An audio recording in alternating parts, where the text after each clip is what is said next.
Hey there, welcome to the Truvix Podcast, where it's all about AI that works like you do. We talk with movers and shakers in the property management about what's changing, what owners really care about, and how to make your workday smoother. Just honest, inspiring conversations to help you stay ahead and keep growing. Today on the Truvix Podcast, I'm sitting down with Ryan Shapiro, the president and founder of the luxury CoHost. In just a year and a half, Ryan has grown his short-term rental management business from scratch to managing 20 properties across Florida, all while running operations out of Montreal, Canada. If you ever thought about breaking into short-term rentals or wondered what it takes to scale a property management business quickly, this conversation will give you both inspiration and practical takeovers. Hey, Ryan, thank you for joining the Truvix Podcast. How you doing today? Doing great. Excited to be here. Been waiting all weekend for this. Good. So, Ryan, just take us back. How did you go from tech sales into the world of short-term rental property management? Yeah, for sure. So, based on our last conversation, kind of straight out of college, I started as an SDR, BDR is what it's called in the corporate world, doing cold calls for a tech company. And in about I would say about 2 years, we helped grow. It was like a brand new division. We were about 4 of us that started. And then from there, I was able to help grow the team to becoming like a full cycle sales rep is what we called it. So I'd source and close my own deals. We were selling like restaurant technology. So I'd basically just be cold calling restaurant owners all day, every day, doing about 50, 60 dials. And then towards the end, I was doing that, plus also closing all my own calls as well too. So I was always into short-term rentals. I really wanted to get out of the corporate world, which was pretty much like my biggest goal. So I was looking at buying my first short-term rental. And then I realized you have the skills to find leads, understanding that process. I know I could do it. I know I'm good at that. So why don't I just lean on what I know, and realizing that my goal is really to quit my job. Property management seemed like the best route, lower barriers to entry, no need for a W-2, no need for that income to come in. And all I needed was a list and a phone call and a phone to just ring some people up. And yeah, I just studied really hard the short-term rental world, what was working, what wasn't working, who was doing better compared to other people, and then just started implementing that into the market. And it grew pretty quick from there. Wow, in just a year and a half. And so you say you scaled from, when we talked last week, you have 20 homes? Yeah, about 20 right now. I think we might be down to 19. But yeah, always looking to add more. There's always churn that happens. So we're really focused on getting that growth going as well too. Okay, so what was your first property? I know you remember your first property you ever managed. Yeah, for sure. Yeah. What was that first property, and what did you learn from that experience? Yeah, great question. My first property was this beautiful 5-bed, 5-bath in an HOA, pretty much like 30 seconds from the beach. And I pretty much just thought to myself, was like, if I could get a home that does, 150,000 in gross revenue, and we take a percentage off that revenue that we generate, then I was like, if I can get one client that has a huge house, then I could hopefully survive and just quit my job. I'm like, that could be like $1,000, $2,000 a month. And I'm like, okay, if I get this, I hopefully will be able to just eat for this month. Kind of was just going after the big fish instead of the little fish right away. So that way, marketing wise, at least you have one really nice house in your portfolio to be able to show instead of an average house. So kind of everything kind of came together on that. But the biggest things I learned was really just how to, I guess, prepare the owners, or properly, organize how the onboarding is going to go, what things are going to look like, more information to disclose up front than afterwards. So a lot of it was like backtracking and speaking to the owners after we were signed. So the next one after that, I knew exactly like, okay, this is exactly how onboarding goes. This is how all the steps are. These are the things that will change. These are the things like, we're not guaranteeing anything. So trying your best not to overpromise and underdeliver, but create expectations and just, say everything up front and make sure that you're transparent. So that way, halfway through, you're not getting into a battle 2 months in where some owners like, I didn't know this was happening like this. So a lot more transparency, a lot more planning, a lot more processes to make sure the owners, the new owners and the next owners were comfortable and more prepared and understood the process. So that was a that's kind of the biggest thing that we learned. Good. And so Yeah. how did you find that particular property? Was it cold Basically, calling? yeah, just straight cold calling. I was targeting some larger corporation companies in the property management Airbnb field that had some pretty rough news on them. Their listings were doing pretty bad. So I basically made a list of everybody in this area that could fit at least 8 to 10 people. So tried to focus on the larger, higher upscale properties. Got a list of about 150 of them and then just started calling from there.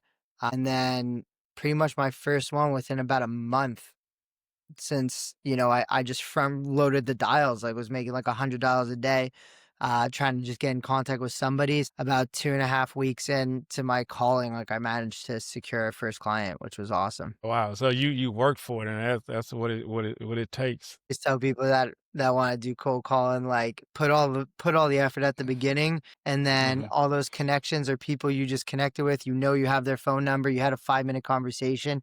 Even if they don't close now, it's like you just keep hammering them. So I would get the first client, I would message everybody that said they weren't as interested, being like, "Hey, look what we just did with this property." And then, "Hey, like I noticed your calendar's not filled. Like we actually got ours up to this amount. Like, would you like to speak now?" And it was just constant every few months, leading with value and reason, not just being Mhm. like, "Hey, how's it going?" or "It's been a while since we last chat." It was always like, "Hey, couldn't help but notice your property wasn't performing. Still to this day, we actually have now another new property." So trying to build up that FOMO, the get people more curious about it, and that generated 1 to 2 to 5 to 6 to 7, and then we started spreading out, reaching out to more people from different that were with different property management companies. So your momentum kept going. Your FOMO, fear of missing out. I love it. I love it. So as far as your day-to-day challenges, let me ask you, do you still cold call a lot, or you Ye- have other things that your other avenues? I love cold calling at the end of the day. I definitely don't have as much time as I wish I did. So that's kind of one Mhm. of my bigger goals is to make sure I can offload as much of the operational side as possible to focus on the growth side of the business. So yeah, I still been making some cold calls here and there, but I'm trying to teach people this method of doing cold calling, what to look for, what to look out for to train people, to hope that, we can have like a steady machine going for that as well too. Okay, good deal. So as far as your day-to-day, what is the hardest part of running your business right now? The hardest thing is it doesn't matter how much you plan out a day, there will be something that's just gonna absolutely ruin it in some way, shape, or form. Trying to stay focused, trying to be a property manager, and like you have your whole day planned out, your whole calendar, and then 1 hour in, you get an owner that calls you, then an issue with a guest, and then some other problems. So it just goes always from like being very focused, trying to have a planned out day to like never ending unexpected things that pop up every single day. So that's definitely the hardest challenge to organize. And are you like when those challenges happen to derail your day, are you the one taking on that responsibility, or do you have it formed out, or a system in place to help you keep on track what your day to day is supposed to look like? Yeah, so we do have like assistants that are handling all guest communication. We have people boots on the ground that will be, if they need to go back to the house for any issues, we have them go back. Definitely I'm not as involved with it, and trying to make sure that we have that process in place, so we have maintenance trackers, daily task trackers, so definitely a lot less involved with it.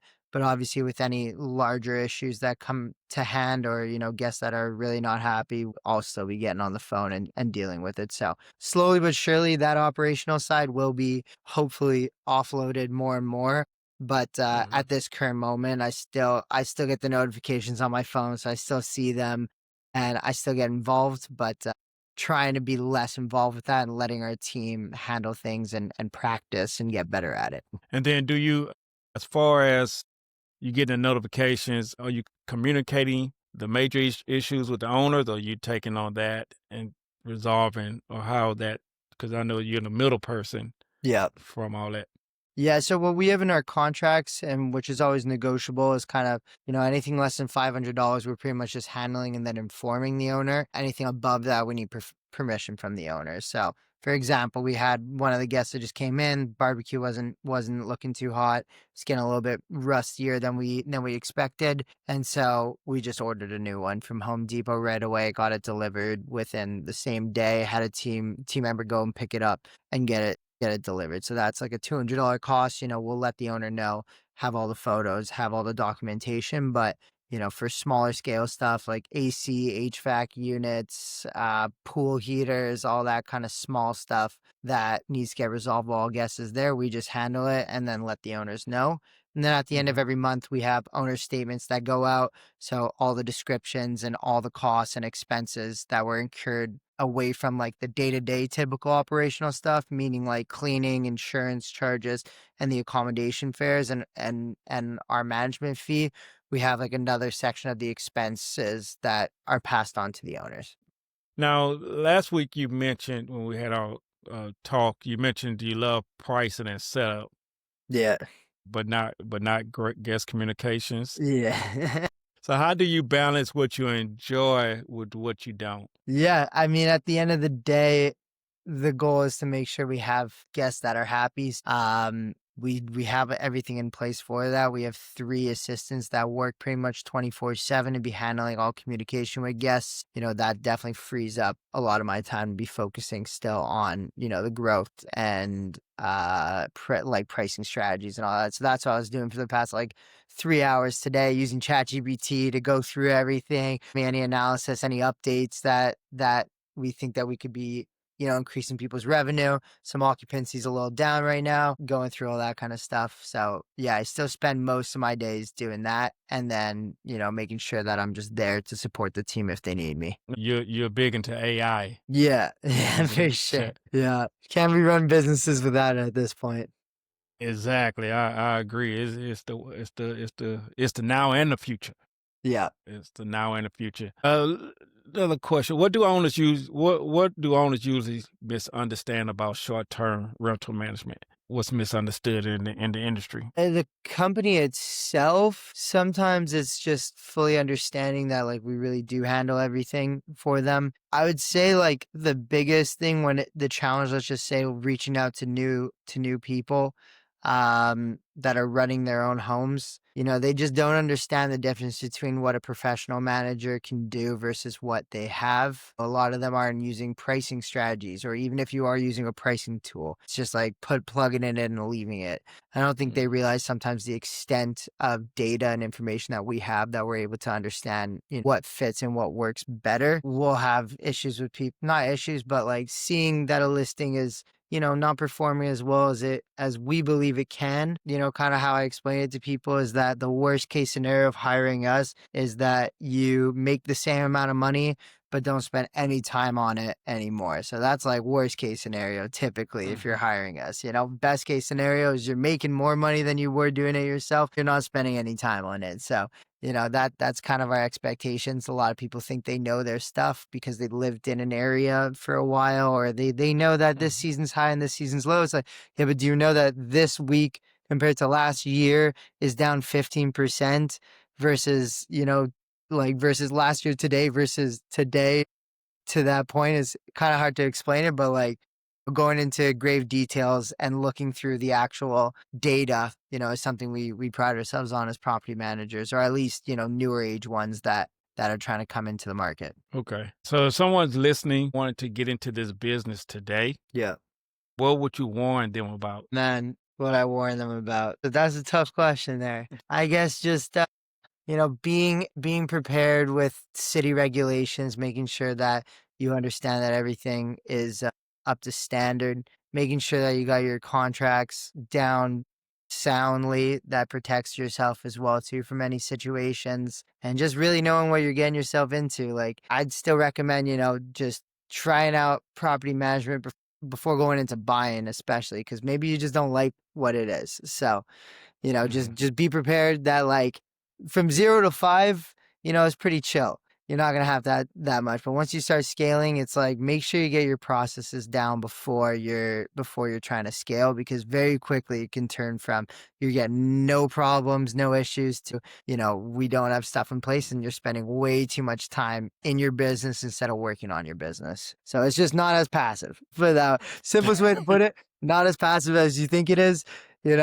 You're gonna be working 24/7, 7 days a week for a little bit of time before you could start relaxing a little bit. Right, that's actually great information that you shared with people who want to get into the business. That's great information. So let's Right. just change a little bit, shift a little bit about the changing face of property management, data insight. You mentioned it earlier, in which what you love about it. So let's talk about data. Okay. Yeah. So how do you use pricing data and market trends to set your clients apart? Yeah. Yeah. Great question. What I mainly use, a lot of stuff that I use is through Price Labs. So there's neighborhood data. So some of the biggest things that people don't do is they don't create their own market comps. So they'll just use the holistic perspective, which might be bringing your listings value down, because they'll be comparing on average, let's just say in our area, we have canal front properties, beachfront properties, non-canal front properties, properties with pools, properties without pools. You don't want to be comparing too much your pricing to homes that don't have pools. And you also don't want to Mhm. be comparing your home that has a pool and a canal to places that just have a pool. So you want to make sure you understand where you fit inside of that market, where you're at between the different properties. Are you a 75th percentile, 90th percentile property, and pricing strategies based on that. And then the other thing that's huge for data is understanding the trends of the year. You never know what's going to happen. Is Donald Trump going to throw another thing out? Is hurricanes going to happen every single week? Like, what's going on in the market? Is the economy tanking? Is it increasing? Where are you at in the world? And the way you figure that out is obviously, the simple things in news, but then to back up what you just think is theory is by looking at the trends from last year to date to this year to date. So what that means is, let's just say today's August 18th. I'll be looking at, September 27th, for example, or September 18th. It's going to tell Mhm. me this year at this day, September, let's say 18th, is at 50% occupancy already. And then last year today, September 20th, was at 75% occupancy. So it's actually 25% down, lower than Mhm. last year. What does that mean? You should probably lower your prices. Is there a chance that it's going to catch back up to the 75th? The way it's trending is showing that there's a slower amount of people that are booking maybe, but truth be told, like, are you going to be able to cover that gap in this time frame? If you're not, then you better lower your prices before everybody else is. So that's where a lot of people just sit and just keep it all year round. Last year we did it, it worked, let's keep it this way. Yeah. Every year is different, every month is different. So you got to get back into the trends, see the trend lines, see where you're at. And it works for days that are bad and works for days that are better. You also don't want to accidentally get caught where all of a sudden your occupancy, this year is up 25%, and then you accidentally got, booked at that rate that was the same as last year, where you could have actually charged more because you didn't realize the trends were actually leading towards higher revenue during those weeks. So getting super granular week to week basis, not just looking at it as a holistic year or month to month, getting into those smaller levels will help you increase by 1 to 2%. But at the end of the day, that's could be anywhere from 5 to 10 grand, that 2% sometimes. So yeah, that's kind of one of the biggest things we use for data. Good deal. So that does set you guys apart from Yeah. other Yeah. The your other side competitors. of it is like the search to click throughs, looking through that through Airbnb. People don't even know in the back of Airbnb, they tell you the insights of exactly your conversion rates and how they are. And then so one, understanding what it means to be, first page impressions, but then also understanding what search to click means, then understanding what click to to booking is, and what affects those numbers. So viewership first page is like, cool, your photo's good. But then search to click, is it your top 5? Is it your listing that's going to help that? Is it your descriptions? So, and then going from there. And then, okay, so now we have people that come through, but now they're not booking. So what's wrong there? That must be pricing a little bit more. It could be some descriptions that's lacking. Maybe the photos aren't showing well. You know, understanding what those metrics mean will help you understand what you need to fix to hopefully increase your revenue as well too. It's good information. Actually, was going tying into my next question. Actually, hey, good deal. Look, do you do? I know you do Airbnb. Do you do Verbo? Yeah. So we're on Airbnb, VRBO. Booking.com's kind of in the back burner there. Yeah, it's a bit more complicated to deal with them, but they are slowly coming up in the market now. So it is probably time for me to bite the bullet and add more listings to that channel. And then we have our direct channel as well too, where we try to do remarketing campaigns to previous guests to make sure that if you book through Airbnb or VRBO, making sure they come through us the second time around, so that way we can, lower their costs and increase our revenue at the same time. So it's really just a win-win for everybody. It gives Airbnb and VRBO give hosts dashboards and reports. Yeah. Some of what's the best thing that's helpful and what's just noise on some of the dashboards Yeah. and reports. Yeah. So, I mean, one of the biggest things is obviously you want to first be your first page impressions. So, looking at how many times you're on the first page. So, being around 55 to 60 something percent is great. The reason why it might go down is because if you are getting booked a lot, then you're not going to be shown on first page as much. So, anywhere around like 55% and above, you're looking pretty good on that department. And then when it comes to click through, so I mean somebody saw your listing and they clicked on it, then you'd, looking around 40 to 50% there too is probably pretty good. And then your conversion rate of like people actually viewing it and then booking being really good is, I think it's around like 1-ish percent, like 1.35 or something like that. That's like your top tier. So always looking through and trying to understand where you're at. Again, using ChatGPT helps a lot as well too. Just seeing like, hey, my listing conversion rate for people to book is at like a 0.3. Like, how does that compare versus this specific market? So again, we're trying to use AI to decipher data specifically for your markets as well too, instead of at a general sense, can also help you understand, where you're fitting. So highly recommend, throwing your listing into Airbnb. If you have just one, throwing into ChatGPT, take a screenshot of it, throw it in there, and then it will just spit out a whole report on like what they recommend you to do to better your listings. Oh, good, great advice. So you was talking about the pricing strategies, how you just don't do the holistic view. You Yeah. break it down to a week or a month. Can you share a specific story where adjusting strategy based on the data, like seasonality, occupancy, and pricing made a big impact on revenue? Yeah, for sure. So one of the big ones we do is that we increase our long stay discounting structures during the off seasons, probably more than other people do. So we're pushing for longer stays, especially during those off seasons. So where a lot of people leave maybe like 7 nights at like 10% during the slow season, like we're up to 20 to 25%. For month longs, so 28 days, since we're in Florida, we understand that during the January months, December, January, February, March, people are trying to come down for a month. They're trying to stay for a while. So we adjust our pricing discounts during those seasons and we increase those up to, somewhere around 40-ish percent maybe. It's always tough. So you set it and then you look at your prices, make sure you didn't go too low. But yeah, we'll increase those to make sure that we're getting our monthlies in. So we're not fighting for a slow demand month where all of a sudden we're competing with thousands on thousands for 3-day bookings, 4-day, 5-day bookings. We'll get somebody just in there because you're going to get bottom barrel, average daily rates during those slow seasons. Might as well just lock it in where there's less costs associated to the owners for upkeep, for cleans and whatnot. And it's a win-win for everybody. So that's something that has helped a lot to increase the revenue, where people are just not even booked at all because they hold their prices too high during those slow seasons. So that's one example of it. And the other one, going back to, I guess, your thing about property management, is this is always the conversation you have with owners, is having them understand like your house, it doesn't matter the value of your home at a certain point. All it matters is like, are people coming to the area?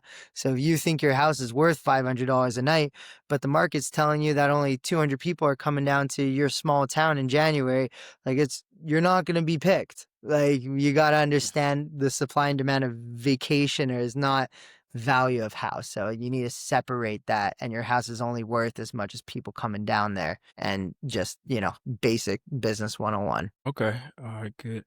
So if you could wave a magic wand, what type of data or tool would make your life 10 times easier? Oh, man, data tool that make my life 10 times easier.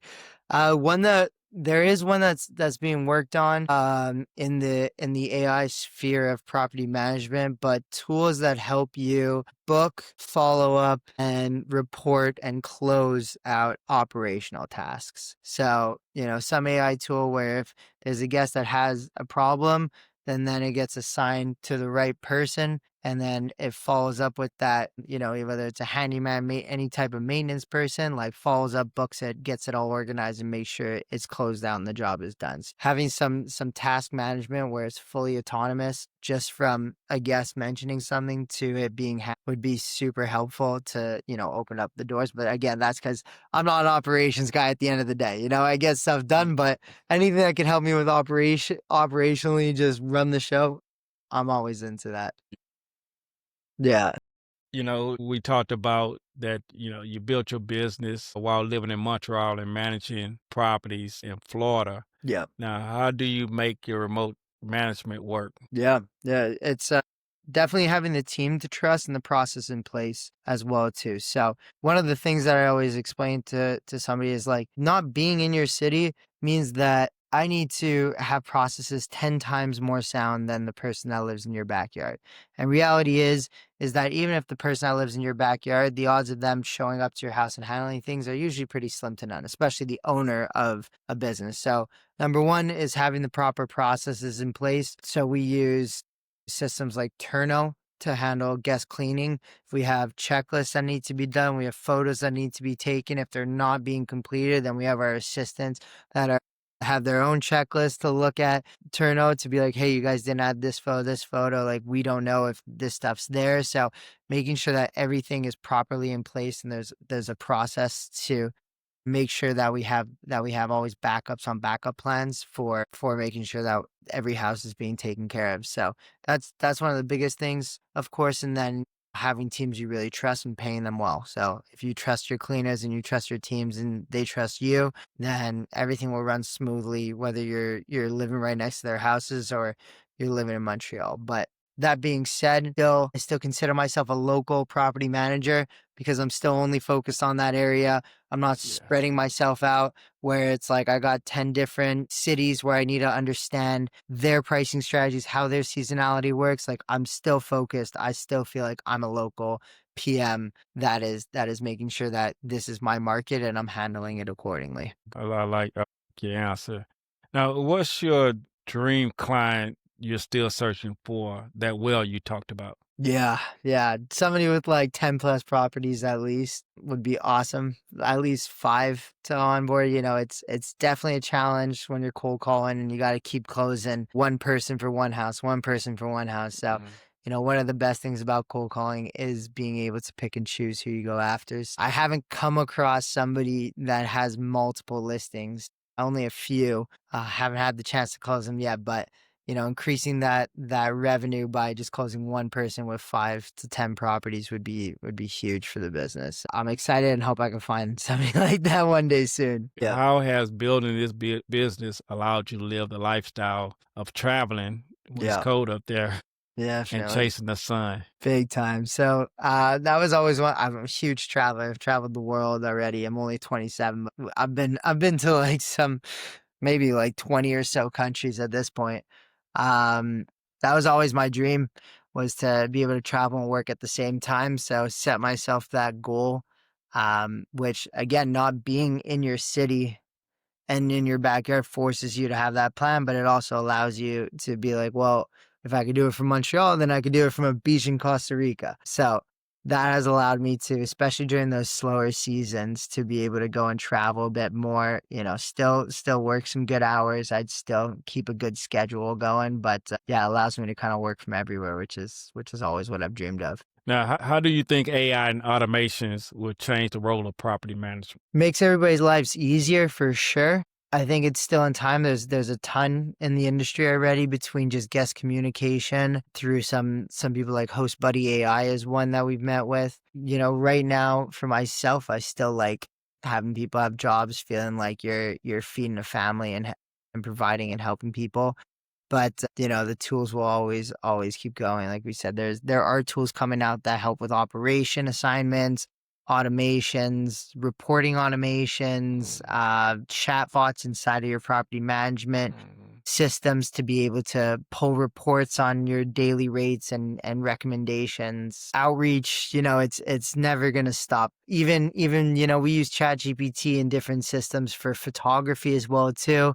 It saves costs. I'm paying $150 for somebody to edit a photo into a twilight shot where you could just go on ChatGPT now and add it. So, it's always ever changing. It's cutting costs, which will hopefully, if property managers aren't too greedy, we'll hopefully be able to pass those, those costs on or lower those costs for owners as well too. Now, if someone's listening and want to work or learn from you, what's the best way for them to reach out? For sure. I mean, email ryan@theluxurycohost.com. You could check my website out as well too, The Luxury Co-Host. If not, I've got an Instagram, The Luxury Co-Host. My personal is Ryan's Chronicles. Always like to post, or we'll be hopefully trying to post more about just the day-to-day and how the property management world is going. But yeah, those are the best ways to reach out to me. I appreciate your time, Ryan. That's a wrap for today's episode of the Truvix Podcast. If you like what you heard, hit follow and you'll never miss a conversation. And tell someone in property management who could use these insights. Catch you on the next one.